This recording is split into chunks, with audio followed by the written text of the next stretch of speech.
बिस्मिल्लाहिर्रहमानिर्रहीम। आज की वीडियो में हम कार्नोफ मैप को स्टडी करेंगे और बेसिकली जो पॉसिबल आउटकम है वो क्या है कि इस वीडियो को देखने के बाद आपको कार्नोफ की बेसिक अंडरस्टैंडिंग हो जाएगी और आप 2 और 3 वेरिएबल इनपुट जो बुलियन फंक्शन है उनको के मैप के थ्रू सॉल्व करना सीख जाएंगे।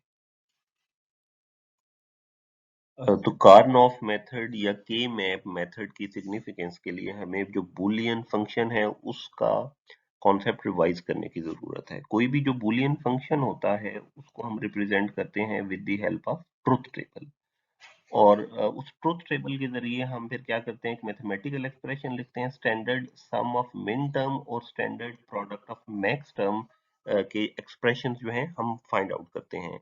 लेकिन हम इन स्टैंडर्ड एसओपी या स्टैंडर्ड पीओएस को डायरेक्टली कन्वर्ट नहीं करते डिजिटल सर्किट के अंदर, बल्कि हम सबसे पहले क्या करते हैं, इन एक्सप्रेशन को सिंप्लीफाई करते हैं और फिर वो सिंप्लीफाइड वर्जन को कन्वर्ट करते हैं जो हमारा सर्किट होता है। तो जो सिंप्लीफिकेशन का प्रोसेस है उसमें जो एक मेथड ऑलरेडी हम देख चुके हैं वो है यूजिंग बूलियन अलजेब्रा। जो बूलियन अलजेब्रा के लॉज हैं उसको यूज करते हुए हम क्या करते हैं, अपने मैथमेटिकल एक्सप्रेशन को सिंप्लीफाई करते हैं। लेकिन जो बूलियन अलजेब्रा की सिंप्लीफिकेशन का मेथड है उसमें कुछ प्रॉब्लम्स हैं। एक प्रॉब्लम ये है कि जो हमारे रिजल्ट्स हैं, अगर हम बूलियन लॉज को यूज करते हैं तो वो डिफरेंट आ सकते हैं डिफरेंट पर्सन्स के। वो किन के ऊपर डिपेंड करते हैं कि हम पहले लॉ कौन सा यूज कर रहे हैं, हम कितने स्टेप परफॉर्म कर रहे हैं, इस तरह हम कौन सी टर्म्स यूज कर रहे हैं। तो इन सब चीजों को मद्देनजर रखते हुए जो हमारा फाइनल रिजल्ट है वो डिफरेंट हो सकता है। दूसरा प्रॉब्लम क्या है बूलियन अलजेब्रा में, वो ये है कि ये इतना आसान मेथड नहीं है, स्पेशली जब हमारे नंबर ऑफ इनपुट वेरिएबल्स बहुत ज़्यादा हों और इसके अलावा जब हमारी टर्म्स बहुत ज़्यादा हों तो ये आसान नहीं है बल्कि एक लेंथी प्रोसेस है। तो फिर इसका जो अल्टरनेट सॉल्यूशन है वो क्या है, वो हमारा के मैप मेथड है। तो मैं आपको दोबारा समराइज कर दूं कि के मैप भी हमारे जो स्टैंडर्ड एसओपी या स्टैंडर्ड पीओएस है उन्हीं को सिंप्लीफाई करने के काम आता है, ताकि हम उस सिंप्लीफाइड जो एक्सप्रेशन है उसको कन्वर्ट करें डिजिटल सर्किट के अंदर, ताकि हमारी कॉस्ट बच सके, ताकि हमारा साइज कम हो सके, ताकि हमारा डिले कम हो सके। हम देखते हैं कि के मैप को हम कैसे यूज करेंगे, इसका थोड़ा सा इंट्रोडक्शन हम मजीद देखते हैं। It is an alternate approach to represent a boolean function. हम किसी भी बुलियन फंक्शन को रिप्रेजेंट कर सकते हैं यूजिंग के मैप। और दूसरी जो इंपॉर्टेंट बात है, it is a graphical representation. ये कोई इक्वेशन की फॉर्म में नहीं है बल्कि ग्राफिकल रिप्रेजेंटेशन है, हम इसको देख सकते हैं। मिनिमाइजेशन हम कैसे करते हैं, minimization is perform by visual identification of logic blocks. हम जो डिफरेंट ब्लॉक्स हैं उनको आइडेंटिफाई करेंगे, उनके ग्रुप्स बनाएंगे और फिर क्या करेंगे, उसके जरिए मिनिमाइजेशन का प्रोसेस करेंगे। The larger the blocks the fewer the literal in a term. तो जितना बड़ा ब्लॉक होगा, ब्लॉक बनाने की जाहिर है कुछ रूल्स हैं जो भी हम आगे आने वाली स्लाइड्स में देखेंगे, तो जितने ज्यादा बड़े ब्लॉक्स होंगे तो उतने लिटरल्स जो फाइनल टर्म है उसके अंदर कम हो जाएंगे, यानी उतना हमारा जो फंक्शन है वो सिंप्लीफाइड हो जाएगा। रिप्रेजेंटेशन ऑफ मिन टर्म्स ऑफ अ फंक्शन, तो ये जैसे मैंने आपको बताया है कि के मैप को हम क्या करते हैं, उसमें जो मिन टर्म्स होती हैं उसको आइडेंटिफाई कर लेते हैं, फिर मिन टर्म्स के ग्रुप्स बनाते हैं और उसके जरिए हम सिंप्लीफिकेशन का प्रोसेस परफॉर्म करते हैं। हम देखते हैं कि एक टू वेरिएबल के मैप किस तरह से फॉर्म किया जाता है। तो इससे पहले हमें पता होना चाहिए कि जो टू वेरिएबल फंक्शन है उसका ट्रुथ टेबल हम कैसे बनाएंगे। तो हमारे पास एक फंक्शन है जिसकी इनपुट वैल्यूज x और y हैं और जो उसकी जो आउटपुट है वो हमारे पास f है। तो जो इनपुट टोटल कॉम्बिनेशंस बनेंगे हमारे इनपुट के, वो 4 बनेंगे, 2 raise power n, where n is the number of the input variable. तो क्योंकि हमारे पास इनपुट वेरिएबल 2 हैं तो 4 कॉम्बिनेशंस बनेंगे और जो आउटपुट है वो कोई भी बूलियन वैल्यू हो सकती है b, यानी बूलियन वैल्यू 0 या 1 होगी। अब हम क्या करेंगे, जो हम के मैप बनाएंगे उसके जो सेल्स हैं या जो बॉक्सेस हैं वो भी उतने ही होंगे जितने इनपुट वेरिएबल्स के कॉम्बिनेशन होंगे, यानी कि 4। तो हम यहाँ पे हम कैसे बनाएंगे, हमारे पास सबसे पहले जो दोनों वेरिएबल्स हैं x और y उसको हम with the help of separator, ये जो लाइन है ये सेपरेट कर रही है इनपुट वेरिएबल्स को। अब हम ये वर्टिकल साइड पे जो x के दोनों पॉसिबल वैल्यूज हैं 0 और 1 इसको राइट डाउन करेंगे, और जो हॉरिजॉन्टल साइड के ऊपर जो y की दोनों पॉसिबल वैल्यूज है 0 और 1 इसको राइट डाउन कर देंगे। अब हर एक सेल में हम देखेंगे कि उसके रो की क्या वैल्यू है और कॉलम की क्या वैल्यू है। फॉर एग्जांपल जो पहला सेल है इसमें x और y दोनों की वैल्यू 0 0 है। नेक्स्ट के अंदर x की वैल्यू 0 है, y की वैल्यू 1 है। इसी तरह नेक्स्ट के अंदर x की वैल्यू 1, y की 0, और लास्ट में x और y दोनों की वैल्यू 1 है। और इसी को अगर हम कन्वर्ट करें मिन टर्म्स के नोटेशंस के अंदर, तो पहली जो बॉक्स है वो m0 बनेगा, दूसरा m1, m2 और m3। इस तरह से हमारे पॉसिबल तमाम जो हैं वो के मैप के वैल्यूज आ जाएंगी। तो अब हम देखते हैं कि हम एक ट्रुथ टेबल से के मैप में किस तरह से रिप्रेजेंटेशन करते हैं। ये हमारे पास एक ट्रुथ टेबल है जिसमें जो लास्ट मिन टर्म है, यानी जब इनपुट 1 1 है तो आपकी आउटपुट हाई है, अदरवाइज आउटपुट 0 है।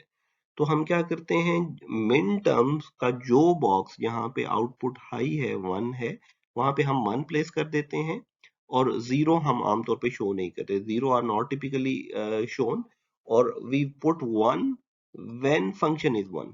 तो हम इसको कैसे रिप्रेजेंट करेंगे, हम देखेंगे कि ये सबसे पहले हमने टू वेरिएबल यानी एक्स वाई का एक जो के मैप है उसको लिख दिया, और ये जो थर्ड मेन टर्म है यानी एम टर्म 1 1 के ऊपर ये 1 1 है, यहाँ पे आपका आउटपुट फंक्शन हाई था तो मैंने यहाँ पे 1 लिख दिया।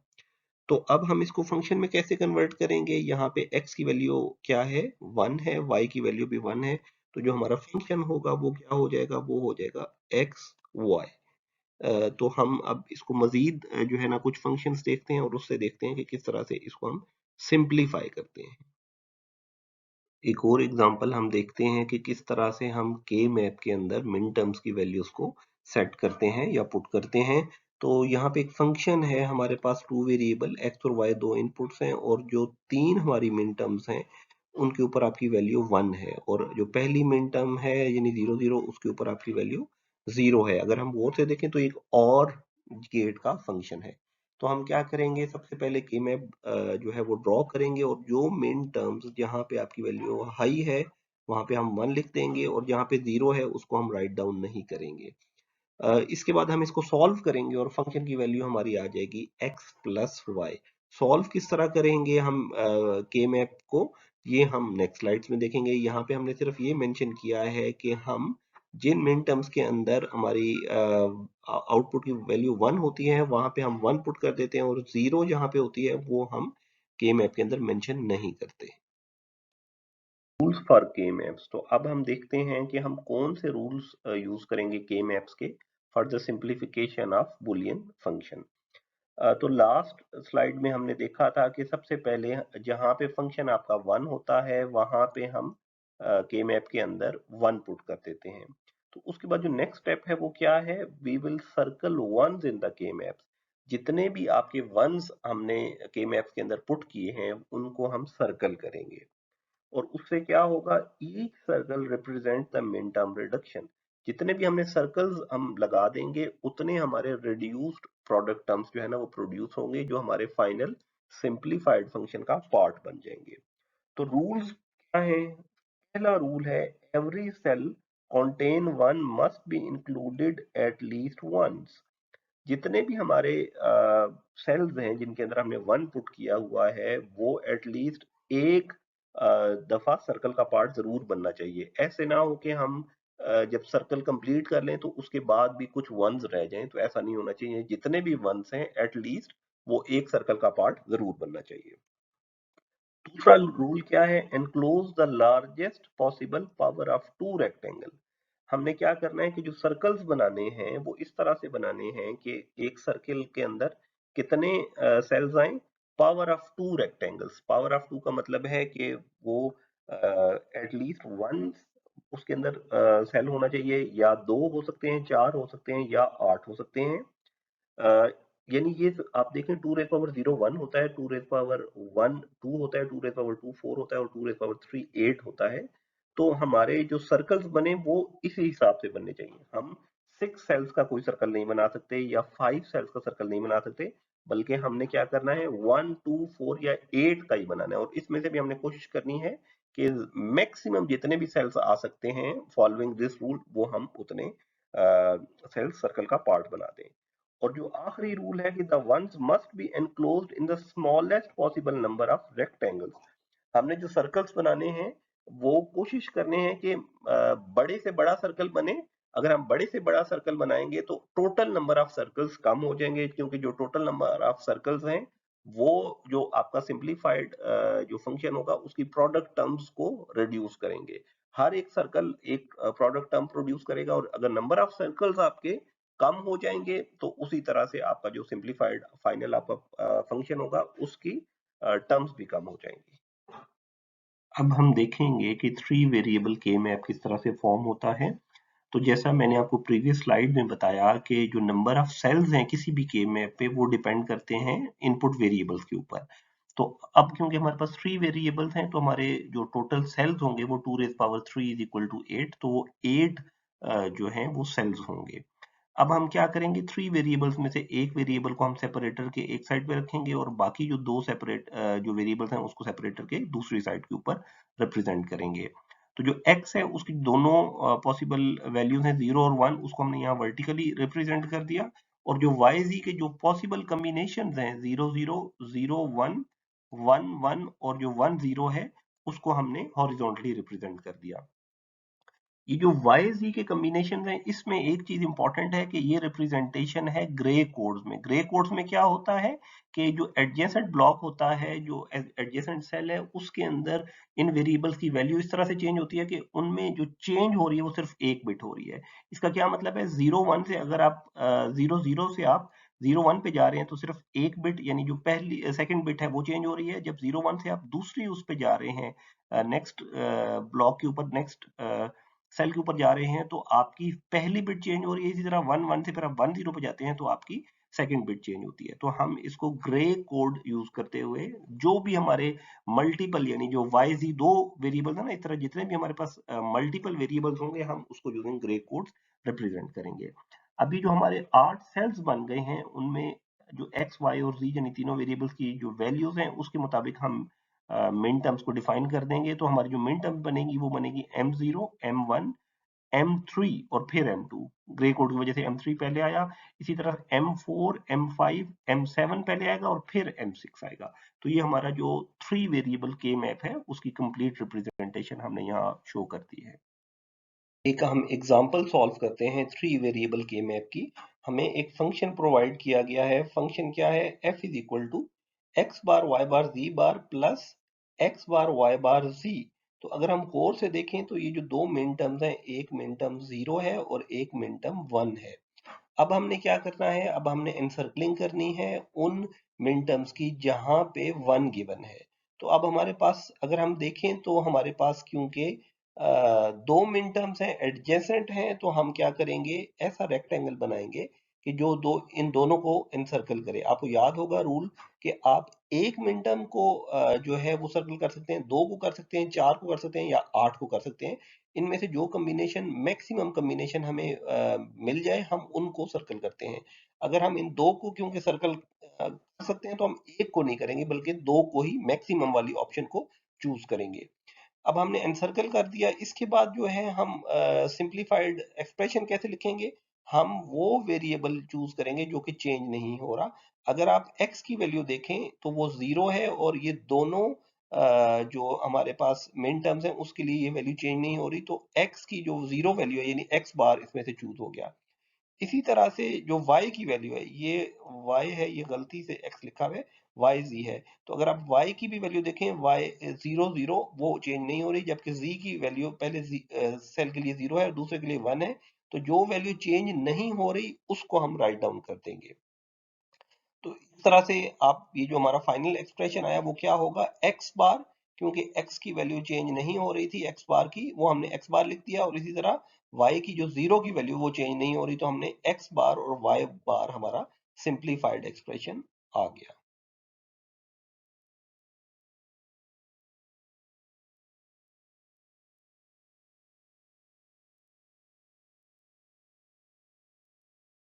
एक और एग्जांपल हम सॉल्व करेंगे थ्री वेरिएबल के मैप की। और इसमें जो हमें मिन टर्म्स गिवन है वो हमें मिन टर्म्स गिवन है in the form of numbers.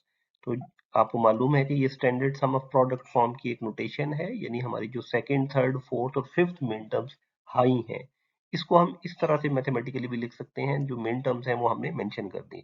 तो अगर हम ये के मैप में इन मिन टर्म्स को मेंशन करना चाहते हैं तो 2, 3, 4 और जो 5 मिन टर्म्स हैं ये हमारी हाई हैं।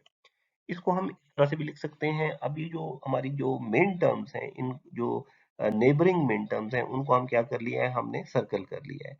ये जो फर्स्ट टू मेन टर्म्स हैं इसको हमने इस तरह से सर्कल कर लिया, और इसी तरह जो लास्ट टू राइट साइड के ऊपर मिन टर्म्स हैं इसको भी हमने एन सर्कल कर लिया। अब हम ये जो दो सर्कल किया है इनकी दो प्रोडक्ट टर्म्स हम इसकी राइट डाउन करेंगे।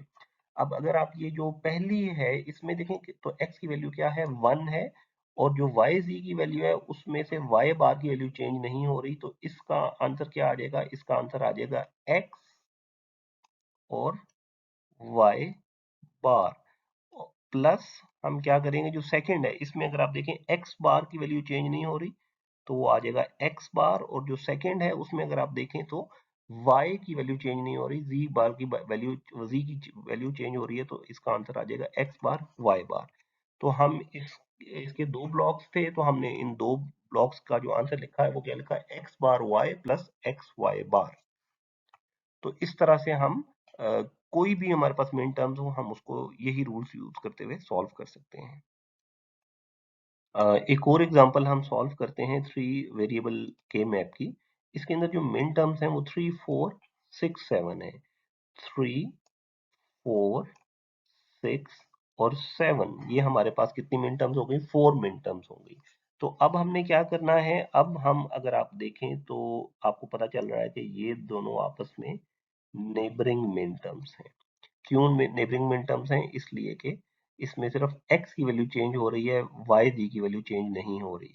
अगर आप इसको देखें और इन दोनों को देखें तो ये भी आपस में नेबरिंग मिन टर्म्स है। नेबरिंग मिन टर्म्स क्यों है, इसलिए कि इसके अंदर सिर्फ एक वेरिएबल की एक वैल्यू चेंज हो रही है। अगर आप यहां से देखें, अगर आप ये वाली देखें जो आपने इसको एनसर्कल किया है, इसमें सिर्फ x और x बार की वैल्यू चेंज हो रही है, जबकि इसके अंदर अगर आप देखें, इसके अंदर किसकी वैल्यू चेंज हो रही है, इसमें x की वैल्यू सेम है, जबकि 0 0 और 1 0 इसमें सिर्फ और सिर्फ आपकी जो वैल्यू चेंज हो रही है वो y की चेंज हो रही है। तो जब एक वैल्यू चेंज हो रही होती है तो वो आपस में नेबरिंग आपके बॉक्सेस होते हैं। तो इसको हम लिखेंगे कैसे, इसका जो है फंक्शन है हम वो लिखेंगे फंक्शन f।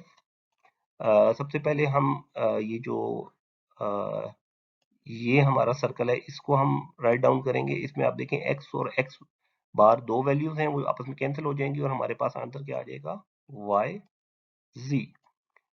जबकि जो दूसरी हमारी हमने सर्कल किया है इसको जरा देखें, इसके अंदर x की वैल्यू चेंज नहीं हो रही, हम उसको उसी तरह से लिख लेंगे, जबकि y बार और y आपस में कैंसिल हो रहा है और z बार की वैल्यू उसी तरह आ रही है, तो z बार को हम इस तरह से लिख लेंगे। तो इस तरह ये हमारा आंसर आ गया। अभी जो हमारे पास सवाल है वो ये है कि can we combine more than two boxes. तो ये इसका आंसर बिल्कुल सिंपल सा है, 2 raise power 0, 2 raise power 1, 2 raise power 2, 2 raise power 3, हम कोई भी 2 रेज़ पावर समथिंग जो पावर है उसके बॉक्सेस को कंबाइन कर सकते हैं। यानी एक बॉक्स को, दो बॉक्सेस को कंबाइन कर सकते हैं, 4 को, 8 को, इस तरह 16 को। तो अब हमारे पास जो फंक्शन है ना वो कुछ इस तरह से है। ये फंक्शन अगर आप, जब हम इसको सॉल्व करेंगे तो अगर आप पहला देखें, x बार y बार z ये m0 है, उसके बाद जो नेक्स्ट है वो m1 है, उसके बाद जो नेक्स्ट है वो हमारा x y बार z ये m4 है, और जो नेक्स्ट है वो m5 है। तो हम ये जो चार मेन टर्म्स हैं उसका एक बॉक्स बना सकते हैं। और वो जब हम बॉक्स चार का बॉक्स बनाएंगे तो इसमें आप जरा देखिए, x की वैल्यू जो है वो चेंज हो रही है, बॉक्स के लिए 0 और 1 ये चेंज हो रही है, आपस में कैंसिल हो जाएगी। इसी तरह अगर आप z की वैल्यू भी देखें, ये z की वैल्यू भी आपस में चेंज हो रही है, तो आंसर जो हमारा आ जाएगा वो सिर्फ और सिर्फ y में आ जाएगा।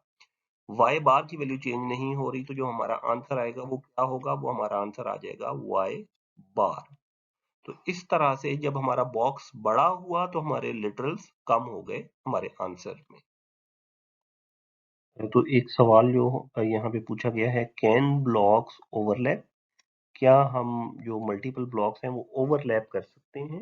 यानी एक जो वन है क्या वो मल्टीपल ब्लॉक्स का पार्ट हो सकता है? तो इसका आंसर क्या है? यस। एक एग्जांपल के जरिए हम देखते हैं।